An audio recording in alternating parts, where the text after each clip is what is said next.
Really quickly, if you're having an amazing time, give yourselves a round of applause. If all the speakers have been awesome, give yourselves a round of applause. And if you're amazing, say, I'm amazing. Give yourselves a round of applause.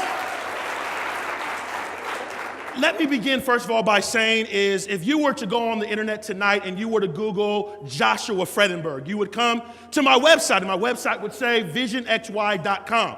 And if you read through my bio, the first thing you would understand is that I've spoken in 43 different states. The second thing you would understand is that I've written 5 different books. The third thing that you discover is that I'm in the doctoral program. The fourth thing that you would discover is I created my own leadership conference. The fifth thing that you would discover is I've worked on a variety of different shows in entertainment, and I've met all kinds of celebrities.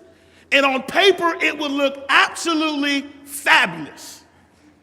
But what you would not know is behind all the hoopla, there's a real person. There's a real person, and the reason I'm a real person, because I've been rejected. I've been rejected more than 100 times. I would tell you that I failed. I failed so many times. I failed in my relationships. I failed in school. I failed as a speaker. I failed with my money. I failed. Did you know that when I was in high school and I went to college, they said you cannot have a regular English class because your writing skills are not up to par? Did you know that I actually got divorced? Did you know that I actually came from a single-parent household? My parents got divorced when they were 3 years old. Did you know that there was a point in my life where I was almost about to give up my entire speaking business because I didn't have enough money to fund for myself? Did you know that there was a point in my life where I was in Long Beach, California, and I was at the beach, and my phone wasn't ringing because no one wanted to bring me onto their campus, and I sat there at the beach and I said, God, if this is what you want me to do, you got to show me something. And tears were coming down my eyes because I felt that what I thought I was supposed to do, I wasn't good enough. Did you know how challenging it is to go through all these traumatic experiences and these devastations in life, and people think that it's peaches and cream, but behind closed doors, you're crying out? I'm sure everybody understands where I'm at, because this is a tough moment. But ladies and gentlemen, this is what leadership is about. Leadership is not about skip to my loo. Leadership is about stepping up to the challenge. And so the lesson that I learned through all my challenges and through all my obstacles is that if I'm going to be strong, if I'm going to be an effective leader, if I'm going to reach my fullest potential, I got to understand the secrets of resilience. The secrets of resilience. Because it's one thing to say I'm resilient, but you can't be resilient unless you have the secrets. Because resilience is not just saying I can do it. Resilience is not just saying I'm never going to give up. You got to know some stuff. And so what did I learn? The first thing that I learned is I learned that when I lead with purpose, nothing can stop me. See, I learned that purpose is the driving force. It's one of the most powerful forces in the world, that no matter how great the challenge is, no matter how great the struggle is, no matter what comes your way, if you have purpose, you will overcome.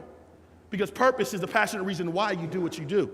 Don't have time to talk about that. Second thing I realized in the secrets of resilience is I realized the reason I was able to be resilient is because I have amazing people in my life.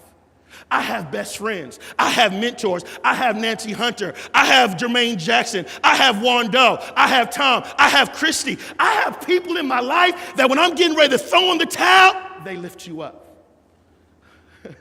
Oh, man.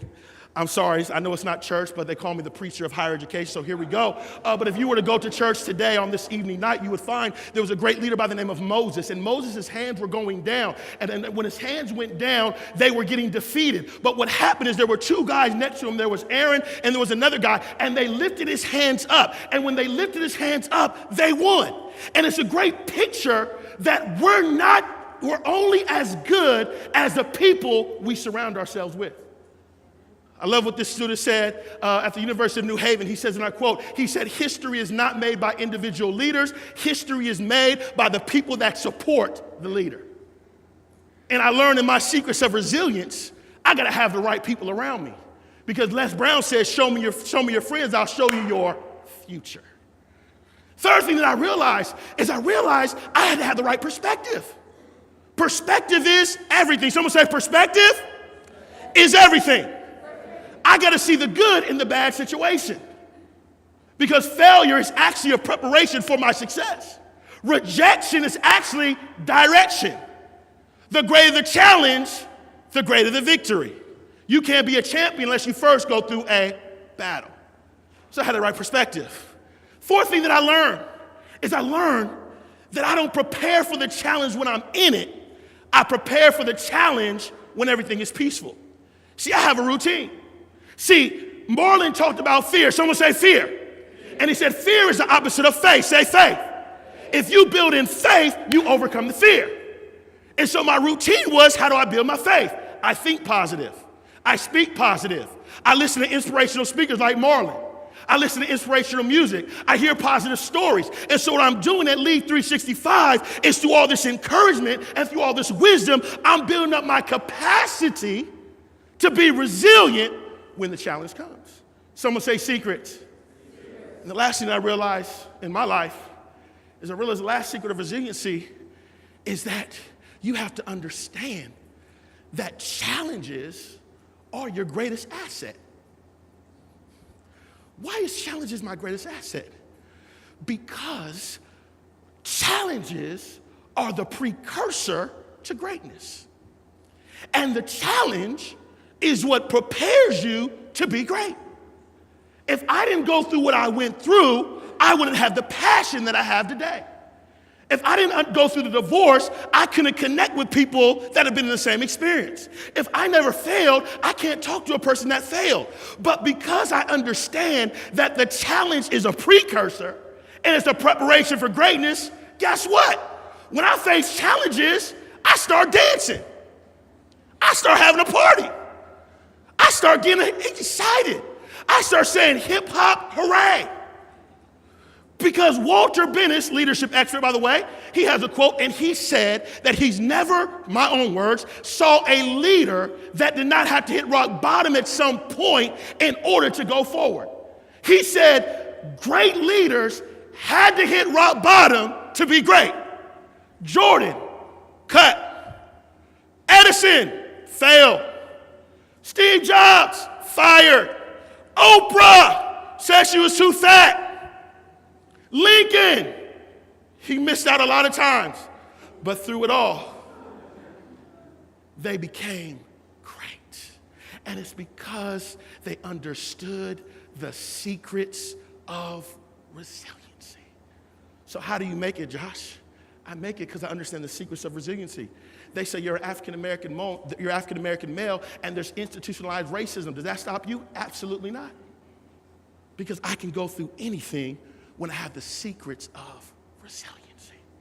So the next time you face a challenge, the next time you face an obstacle, and by the way, when you leave here as a leader, you're gonna face something because leaders are made based on how they respond to challenges. It's why Dr. King said, and I quote, the measure of a man is not based on his time of comfort, but it's how he deals with controversy and challenge. We don't know who you are until we know how you deal with the challenges in life. So to wrap it all up, someone say wrapping it all up. Can you come up here real quick? Come on down, come on. Can we get a round of applause? Can you come down here real quick? Come on, get a round of applause. Could y'all hold my hands? We're doing this right now because we're having a party. You know why we're having a party? Because over the next 3 years, we're going to face challenges. But you know what? We're excited about the challenges because the diamond cannot become the diamond until it goes through the pressure and it goes through the cutting away. So as we go through the pressure, as we go through the obstacles, we're going to stand up and we're going to dance because it's a setup for something great. Give us a round of applause. And so I'm here to tell you today, you know what, honestly, oh my goodness, okay, now I got to get out of here, but I feel so inspired right now. But I'm here to tell someone today, and I know you're here, just look straight at me, I got a gift. I know you're here, and you're in a bad situation right now, and you're here, but in your mind, you're thinking about the situation. I want you to know today, resiliency has secrets, and if you change the mindset, it's about to get better. Someone say, oh yeah. Oh, yeah. Thank you so much, pleasure and honor.